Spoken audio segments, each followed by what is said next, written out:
예루살렘이 현실적으로는 고난을 당하고 있지만 미래의 예루살렘, 미래의 이스라엘과 유다는 그 어려움으로부터 벗어나게 될 것에 대한 예언의 말씀을 하고 있습니다. 특별히 11절에 보면 곤고하다, 광풍에 요동한다, 안위를 받지 못한다 라고 삼중적인 고난을 이렇게 표현하고 있는데 극심한 고통을 말하는 겁니다. 저들이 겪고 있는 이 극심한 고통을 겪고 있는 저들에게 보라 하면서 내가 화려한 채색으로 내 돌 사이에 더하고 청옥으로 내 기초를 쌓고, 또 22절까지 보면 홍보석으로 내 성벽 짓고 성류석으로 내 성문을 만들고 내 지경을 다 보석으로 꾸밀 것이며 라고 말씀을 해요. 이건 뭐냐면 무너졌던 예루살렘 성과 성전이 다시 회복이 되는데 벽돌과 벽돌 사이를 요즘 같은 시멘트를 넣어서 이렇게 하는 것처럼 그 사이사이를 화려한 채색을 놓고 보석을 놓고 해서 그 아름답게 다시 한번 건축되어질 것을 말씀하고 있는 것입니다. 현실은 고난 중에 있을지라도 하나님께서 역사하시면 밝고 안정적인 그런 회복이 임하게 될 것을 말씀하는 거예요. 미래가 그렇다 그 말이에요. 그래서 13절에 보면 네 모든 자녀는 여호와의 교훈을 받을 것이니 그랬어요. 여호와의 교훈을 받는다는 것은 하나님의 말씀을 듣는다는 거요, 가르침을 받는다는 것이죠. 또 의미는 여호와의 교훈을 받는다는 것은 여호와 하나님의 말씀대로 살게 되어진다는 걸 말해요. 우리들이 하나님의 말씀을 늘 묵상하고 이 말씀을 늘 여러분들이 듣고 또 말씀대로 살려고 힘쓰는 이유는 이 말씀대로 사는 것이 은혜이고 복이기 때문에 그렇습니다. 왜 말씀을 지켜 행하는 것이 은혜가 되고 복이 되는가? 하나님의 뜻을 따라 사는 것이니까 그렇습니다. 하나님의 말씀대로 산다는 것, 순종한다는 것은 하나님의 뜻을 이루는 거고 하나님이 기뻐하시는 삶이기 때문에 그의 보상이 우리에게 주어지는 것이 은혜가 되고 복이 되는 것이에요. 그래서 하나님의 말씀대로 교훈을 받아서 살게 되는 저들은 결국 13절 후반에 보면 내 자녀에게는 큰 평안이 있을 것이며 라고 말씀을 합니다. 하나님의 말씀 따라 살면 평안이 있다. 여러분이 말씀을 지켜 행하는 자에게 주어지는 복을 말하는데 그 복이 곧 평안의 복이라는 것이에요.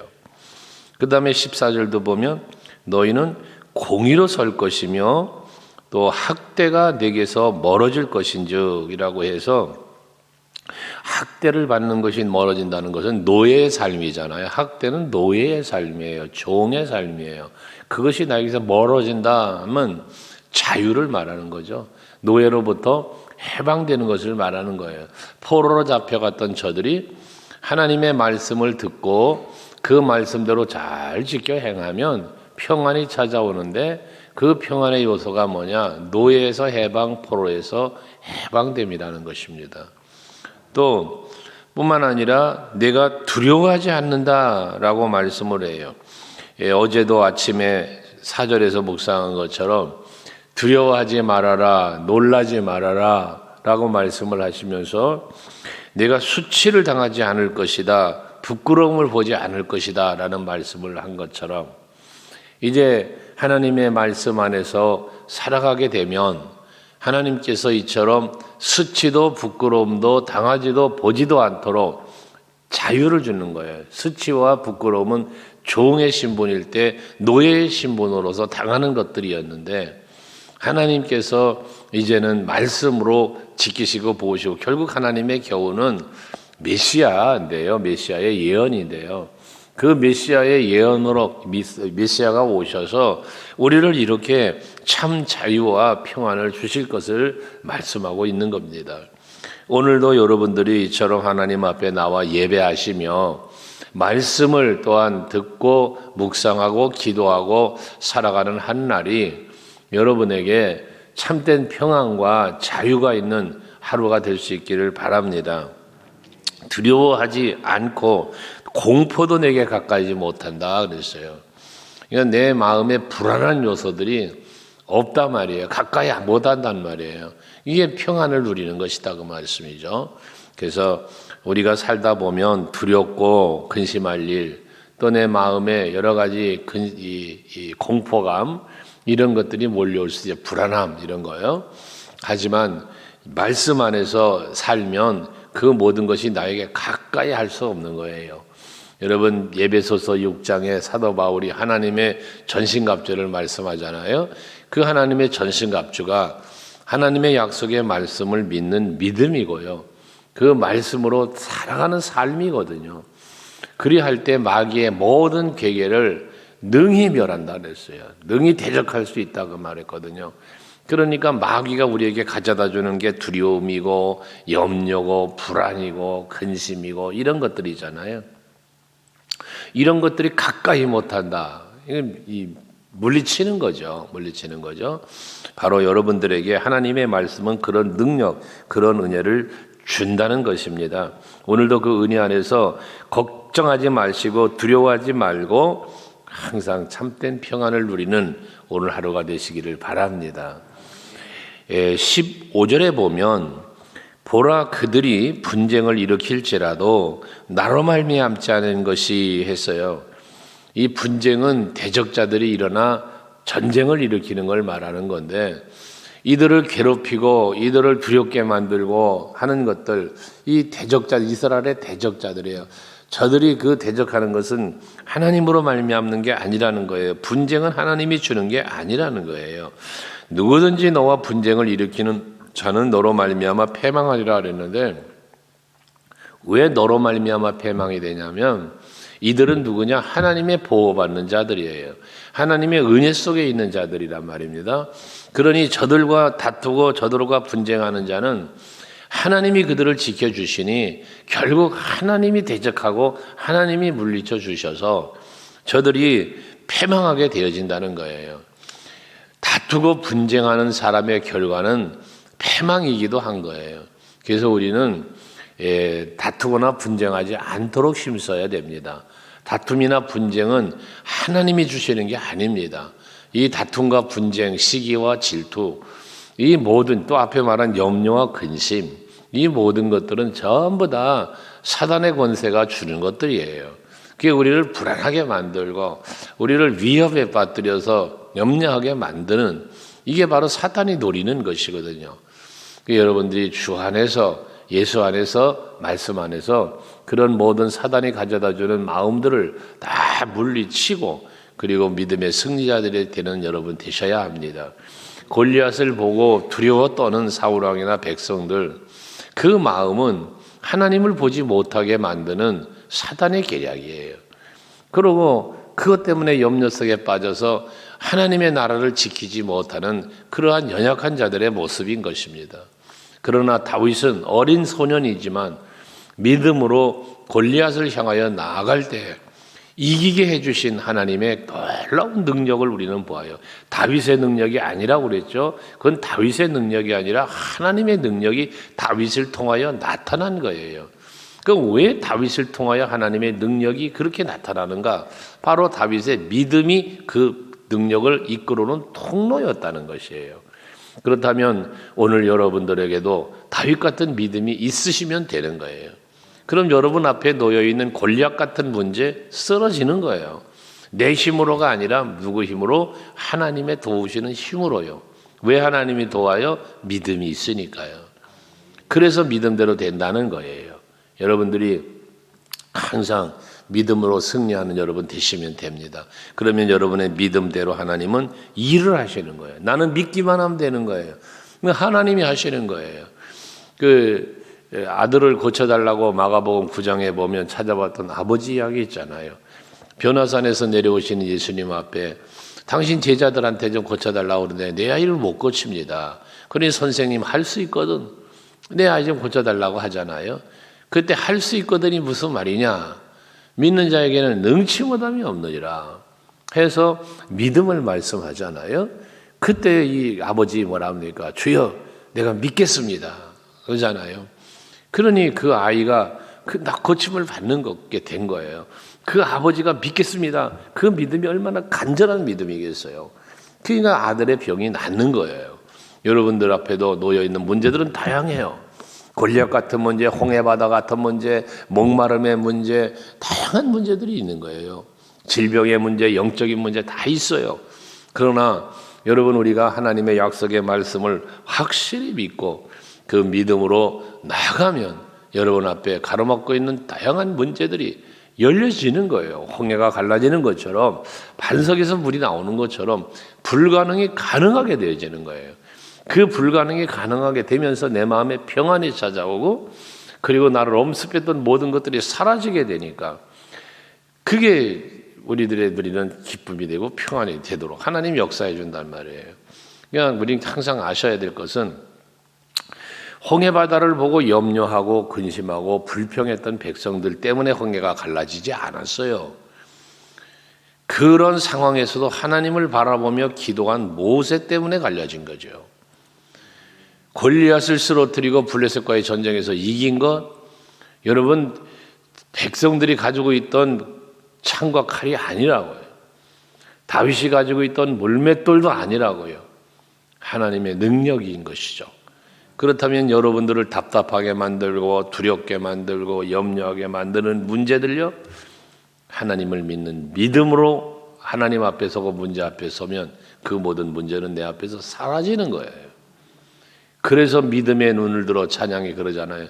믿음의 눈을 들어 뭘 보라고 그래요? 문제 보라고 안 해요. 주를 바라보니 이 또한 없어진다고 하잖아요. 이 또한 사라진다고 하잖아요. 지나간다잖아요. 여러분들이 그런 믿음을 가지고, 말씀을 가지고 살아가면 여러분들이 승리자가 되는 겁니다. 나를 대적하는 사람도 문제도 하나님만 믿으면, 하나님이 역사해 주시면 반드시 내 곁에다 다 떠나가는 겁니다. 16절에 보면, 보라, 숯불을 불어서 자기가 쓸만한 연장을 제조하는 장인도 내가 창조하였고 파괴하며 진멸하는 자도 내가 창조하였은즉 이라고 했어요. 여기 말하는 자기가 연장 만드는, 숯불에서 연장을 만드는 장인, 기술자도, 또 파괴하며 진멸하는, 이게 대적자들 아닙니까? 그러한 사람들도 내가 지었다. 하나님이 창조주시고요, 그 모든 것들을 다스리는 분이 하나님이시단 말이에요. 그러니 나를 위협하는 것, 여러분, 홍해바다가 저들을 가로막아요? 홍해바다 만드시니까 하나님이시잖아요. 뒤에 따라오는 애굽 병사들이 무서워요? 저것들 만든 것도 하나님이시란 말이에요. 성경에 기록되어 있잖아요. 하나님이 바로의 마음을 강팍하게 하셔서 쫓아오게 한 거란 말이에요, 지금. 그러면 이스라엘 백성들을 출애굽시키시는 이스라엘 백성들을 죽이려고 쫓아오게 했겠습니까? 하나님께서? 아니란 말이에요. 앞에 10가지 재앙에서도 보여주셨듯이 애굽을 초토화시키는 이스라엘 백성들에게 하나님이 계시고 저들도 하나님이 계심을 보여주려고 하는 거거든요. 보여주려고. 그러니까 우리는 항상 뭐 해야 되냐? 일하시는 하나님을 보아야 된다는 거거든요. 보여주시는 하나님이니까, 우리에게 보여주시는 하나님, 모든 걸 만드시고 섭리하시는 하나님. 지난 주일에도 말씀을 드렸습니다만, 시간을 다스리시고 환경을 다스리시고 그 계획한 뜻을 이루시는 하나님, 그 하나님을 우리가 바라보면 우리의 삶은 평안해지고 행복해진단 말이에요. 기도하는 것 중요하죠. 그런데 기도 속에 무엇이 있어야 된다고 늘 말씀드려요? 믿음이 있어야 된단 말이에요. 아무리 기도를 했어도 기도한 것이 이루어질 것이라는, 응답 주실 것이라는 하나님의 그 은혜와 능력을 내가 믿지 못하면, 아무리 기도했어도 믿음이 없는 기도는 허공치는 기도에 불과한 거예요. 하나의 기도 생활이 취미 생활이 돼버리고 마는 거예요. 우리의 기도는 항상 믿음의 기도가 되어야 하는 이유입니다. 하나님이 약속하신 것, 분명한 건 뭐예요? 너희가 구한 것을 받은 줄로 믿어라. 믿어라. 그리하면 어떻게? 그대로 되리라. 그대로 되는 게 뭐예요? 그게 응답이잖아요. 그러니까 기도했으면 하나님께서 응답해 주실 것이라 믿으시자 그 말이에요. 언젠가 제가 그런 이야기를 여러분들에게 한번 드린 적이 있죠. 미국의 네바다 준가의 어느 주에서 있었던 실화라고 그러잖아요. 하도 비가 안 와서 너무 가물어서 하나님 앞에 비가 오게 해달라고 기도하자고. 그래서 온 교우들과 백성들이 기도하기 위해서 나아갔다잖아요. 모였다는 거 아니에요. 그 가서 막 기도를 하는데 정말 하나님이 비를 내려주신 거예요. 정말로 비가 막 쏟아지는 거예요. 얼마나 감사했겠어요. 그 사람들이 비가 쏟아지니까 막 자동차로 피하고 그러는데 어린 꼬마아이 하나가요. 우산을 쫙 펴들고 또 여유롭게 이동을 하더라는 거잖아요. 그 사람들이 물었대요. 야, 너는 어떻게 우산을 준비했냐고 물었더니 그 어린아이 대답이 얼마나 기가 막힌지 하나님 앞에 비가 오게 해달라고 기도하러 온 거 아니냐는 거예요. 그러니까 기도하면 하나님이 비를 내려주실 것이니 비가 올 거니까 우산을 준비했다고 그러더라는 거예요. 그 많은 사람이 모여서 기도를 해서 비가 왔다기보다 그래서 그 이야기의 핵심이 그거예요. 그 어린 소녀 하나가 우산을 준비할 만한 그 믿음, 그 아이의 믿음 때문에 그날 비가 온 것 아니냐는 이야기가 있어요. 그렇습니다. 여러분, 우리는 얼마나 기도했느냐도 중요하지만 내가 얼마나 믿고 있느냐가 더 중요함을 말씀해 주고 있는 거예요. 항상 여러분, 내 믿음을 점검하세요. 여러분의 믿음을 점검하세요. 그러면 그 믿음대로 되는 거예요. 그래서 모든 걸 지으셨음을 하나님 말씀하면서 17절에 그러잖아요. 너를 치려고 제조한 모든 연장이 쓸모가 없을 것이다. 그렇죠. 이들을 치고 이들을 공격하려고 만든 창과 활과 칼과 모든 무기들 아무 쓸모가 없어지는 거예요. 왜? 하나님이 그걸 만든 사람을 하나님이 만드셨고 그 모든 것들까지도 하나님이 얼마든지 다스릴 수 있는 분이기 때문에 그런 것이죠.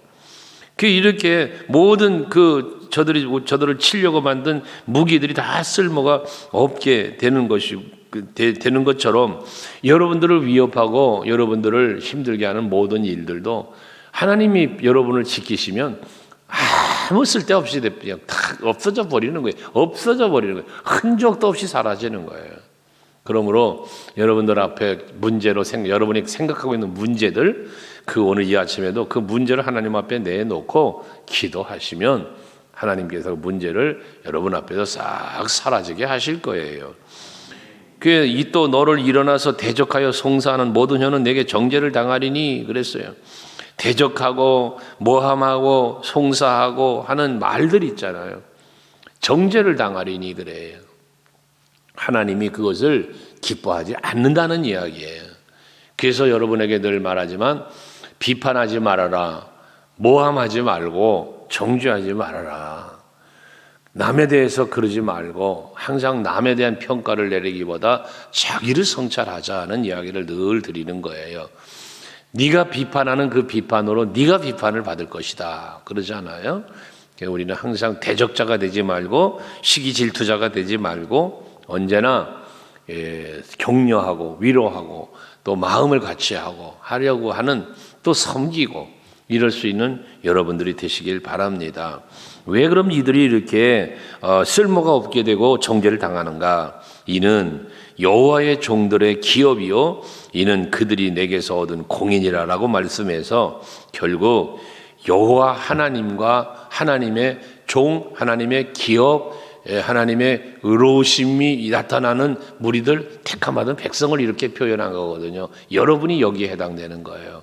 그러니까 하나님께 택함받은 우리 성도들은 하나님의 보호하심 속에 살게 되고 하나님이 베푸시는 은혜 안에 살게 되는 거예요. 그러니까 하나님의 보호하심 안에 사니 평안이 있고 은혜 안에 사니까 즐거움이 있고 염려, 근심, 두려움 다 사라진다는 것이거든요. 대적자들도 사라지고 나를 위협하는 모든 문제들 다 사라짐을 말하는 거거든요.